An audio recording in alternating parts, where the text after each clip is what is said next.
오늘 저희는 이렇게 뽑아봤습니다. 야권, 전략 공천 잡음, 홍준표, 속갑 요구다. 자, 윤석열, 홍준표 두 사람 원팀 구성이 이 전략 공천이라는 암초에 부딪혔습니다.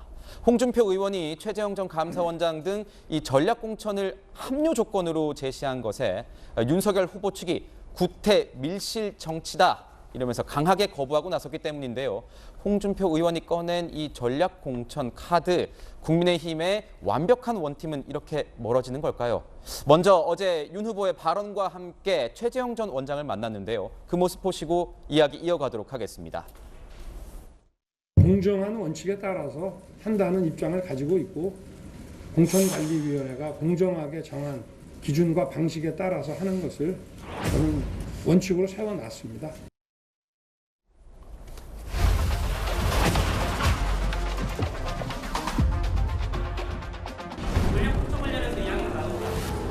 원장님은 그런 대화 자체를 나눈 사실이 없다고 이미 말씀을 하셨고, 그래서 뭐 거기에 대해서 오늘 우리 최재형 원장님하고 대화한 건 없습니다. 전략 공천 아니더라도 경선으로 나올 생각이 있으세요? 지금 뭐 정권 교체에 집중을 해야지 어디 출마를 한다 이런 걸 논할 계제는 아닌 것 같습니다. 제가 할 역할이 있다면은 어떤 일이든지 제가 도울 생각이 있고요. 홍준표 의원하고 혹시 사전에 뭐 이야기를 하신 게 있는 건가요? 정무 출마권은 제가 홍 대표랑 사전에 논의한 사실이 없어요. 정치를 오래 하신 분이니까 뭐 생각이 있었겠죠. 네, 두 사람의 만남까지 보고 왔습니다. 처음에 이 홍준표 의원이 밝힌 이 윤석열, 홍준표 두 사람의 회동 내용은 처가 비리 엄단, 그리고 이 국정운영 무능 보충할 만한 이 진용의 구성이었습니다. 이렇게 두 가지를 제시했다고 했는데 이재명 기자 보면 요구 조건이 그거 두 가지만은 아니었던 것 같아요.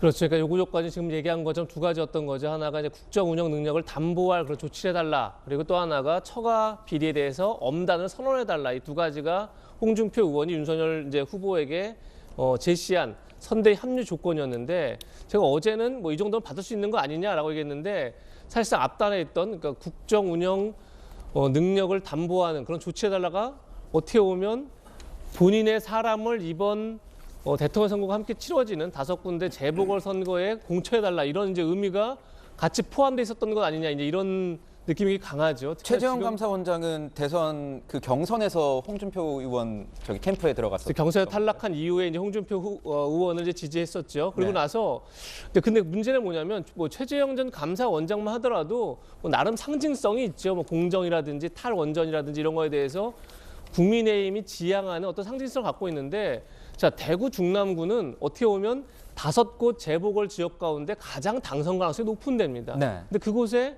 글쎄 이진훈 전 수성구청장이 지난 총선 때 이제 홍준표 의원이 무소속으로 출마해 당선이 됐죠. 당시 같이 탈당을 해서 도왔던 이제 인물입니다.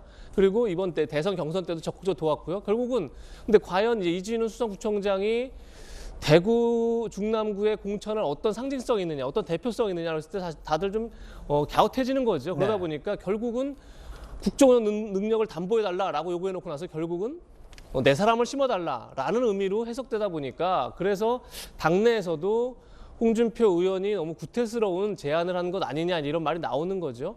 근데 또 한편으로 생각해보면 홍준표 의원이 물론 제가 볼 때도 거의 이제 지난해 11월 5일 날 경선이 끝나고 둘이 만난 건 거의 2달 반 만에 만난 거죠. 75일 만에 그렇죠. 만납니다. 근데 2달 반 만에 만나자마자 첫 번째 일성이 내 사람 심어달라고 했기 때문에 제가 볼 때도 윤석열 후보 진영이나 선대 본부에서 봤을 때는 좀 너무 과한 요구다라고 주장할 수 있을 것 같습니다. 그런데 또 한편으로는 그걸 또 바로 어제 기자들도 잘 모르는 상황에서 권영세 본부장이 거의 사실상 공개를 하면서 네. 이건 구태다라고 아예 낙인을 찍어버렸죠. 공개 그러면서 반발해버렸죠. 그렇죠. 네. 공개 반발을 하면서 홍준표 의원을 향해서 이거 지도자감도 아니고 당원 자격도 없다 이렇게까지 이제 강하게 비판했는데, 결국은 이제 원팀으로 만들자마자 하루 만에 결국은 무산되는 그런 결과를 가져온 것도 그냥 정치로 미숙한 점이 있는 거죠. 그런 점에서 그래서 양쪽 다 이렇게 미숙하게 이 문제를 정리해가는 모습이 지금 가뜩이나 이제 윤석열 후보가 막 지지율이 다시 회복되는 상황에서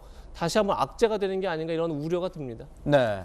오늘 아침 기사들 제목 보면 윤석열 후보가 홍준표 의원의 이 요구를 단박에 거절했다 이런 제목들이 많이 있었습니다. 최재원 전 원장과 윤석열 후보 두 사람의 만남 예정에 없었습니다. 박정원 실장님, 네. 예정에 없는 만남을 갑자기 한 건 뭡니까? 이 당내 불협화음에 대한 좀 우려의 그런 행보일까요? 일단 예정에 없었는지 원래 계획돼 있었는지 제가 잘 모르겠어요. 네. 확인해 드릴 수가 없는 아주 미묘한 문제인데 원래 어쨌든 최재형 원장도 만나 뵀어야 되는 분 중에 한 분이잖아요. 원팀이 돼야 되니까. 저희 당이 이제 완만하게 회복세를 만들어가고 결국 대선 승리라는 마침표를 찍으러 가는 과정에 홍준표 대표와의 그런 좀 안 좋은 일이 좀 생겼어요. 제가 볼 때는 그런 과정에 어쨌든 최재형 원장도 한 축이 되셔야 되는 분이니까 어제 만남이 있었던 거 아닌가 싶은 생각이 들고요. 제가 방송 들어오기 전에 보니까 홍준표 의원이 또 페북에 글을 쓰셨더라고요. 네. 요지는 두 가지예요. 그러니까 하나는 내가 조건을 걸었는데 결국에는 윤핵관들이 그 처가 비리에 대한 엄단을 하라는 거에 대해서 심기경호하려 이걸 공천 문제를 제기했다. 그리고 최재형 원장도 이용당했다.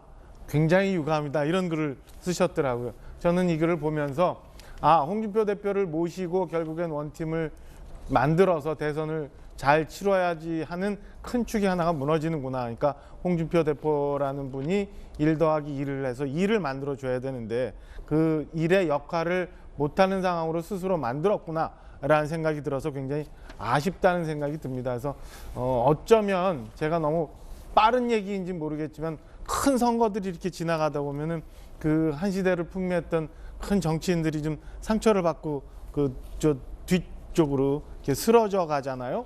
오늘 아침에도 보면서 그 한 시대가 또 이렇게 가는구나라는 좀 빠른 생각도 좀 들 정도로 저는 이번에 뭐 선대위에서 처리한 부분이 아쉬운 부분도 있지만 저는 홍준표 의원이 그동안 제가 쭉 봐왔던 네. 그런 모습과는 전혀 다른 모습, 그리고 경선 이후에 청년의 꿈이란 플랫폼을 만들어가면서 새로운 무언가의 정치를 만들어가려는 그런 시도, 그런 것들을 다 스스로 망가뜨리는 좀 안 좋은 수를 두었다라는 생각이 좀 들었습니다. 네, 박정하 실장님의 이런 진단을 한번 들어봤고요.